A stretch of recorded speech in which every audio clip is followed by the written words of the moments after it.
Inner child healing is becoming a rite of passage.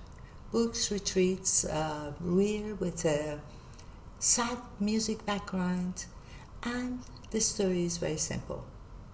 You dig enough, you find a wound, you cry, you write a letter, and then boom, closure. It's too neat. But here is the uncomfortable question.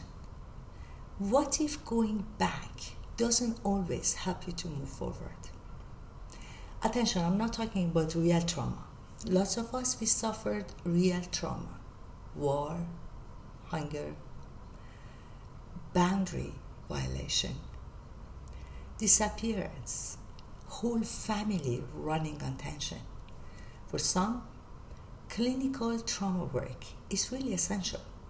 But for many of us, digging forever become a way to stay in a story instead of moving forward and being present. Today we are going to discuss capacity over closure. Not to rewrite the story until it becomes painless, but becoming the adult that your inner child expects from you. Protection, responsibilities, repair, no revenge, no endless detective work, just a life that you can drive. So stay with me to the end of this video.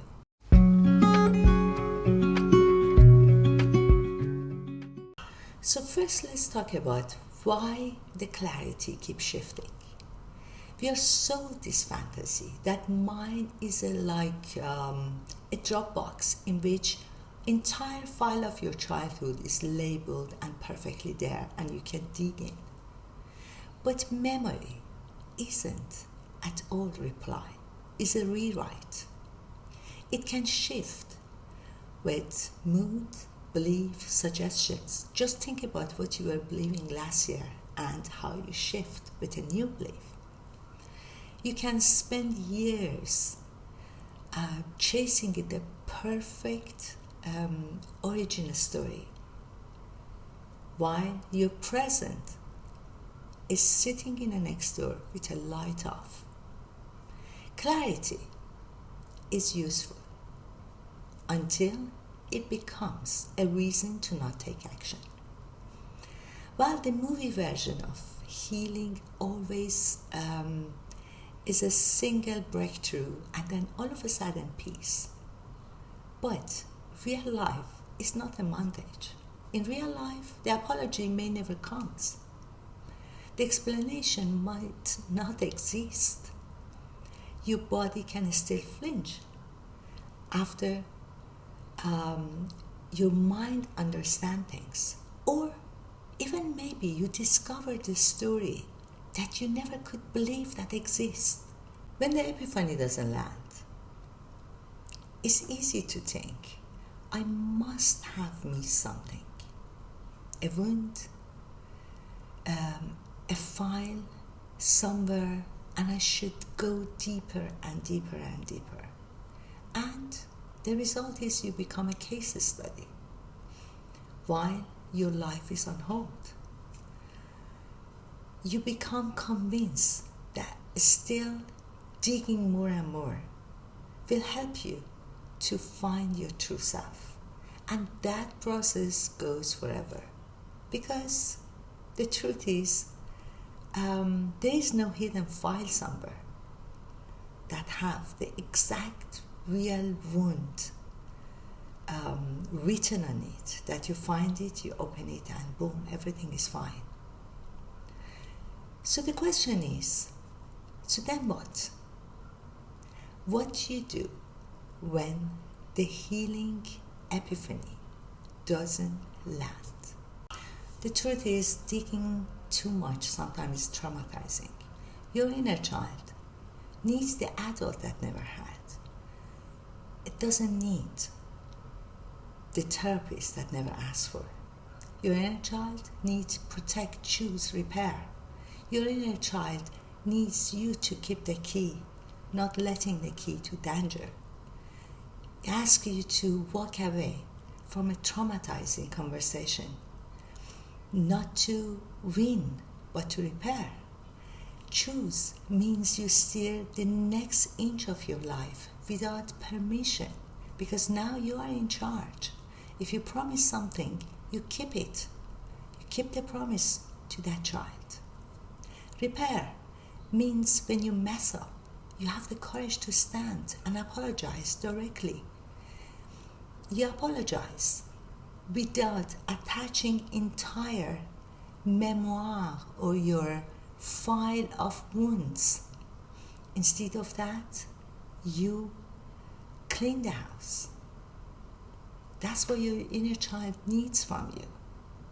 All of it is not glamorous, but is a power that builds capacity.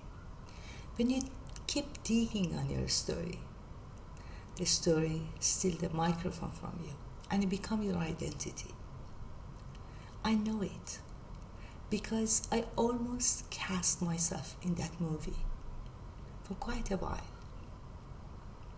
And trust me, I had lots of material. An absent father who was specialized on disappearing. A home that was run more on tension than electricity. Revolution, war. An uncle, inappropriate uncle,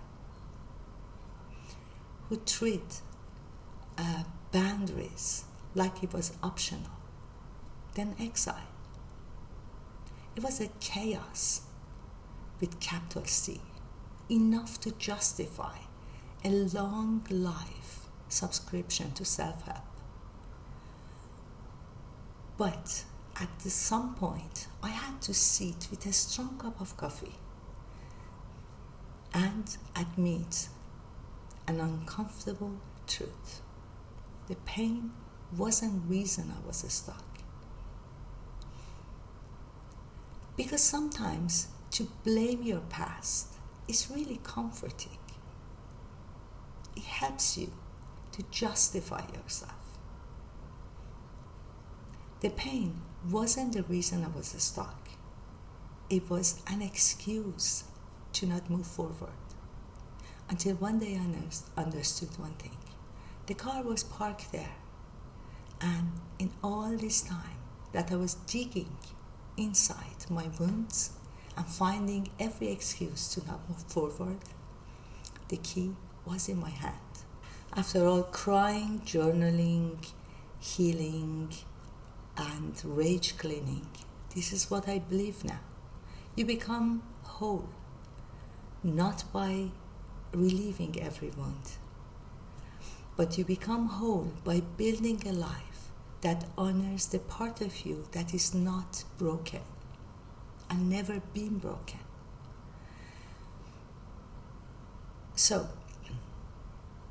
in all that chaos, something starts to shine. Not a trauma pattern, but an identity. Not because we heal every wound, but because we choose to create from that part of us that is not broken anyway. That's what I call capacity. So if you are tired of digging, put down the shovel. Start to find the capacity, the part of you that is not broken, and move forward. The key is in your hand. Now you are in charge of that inner child. So, see you next time.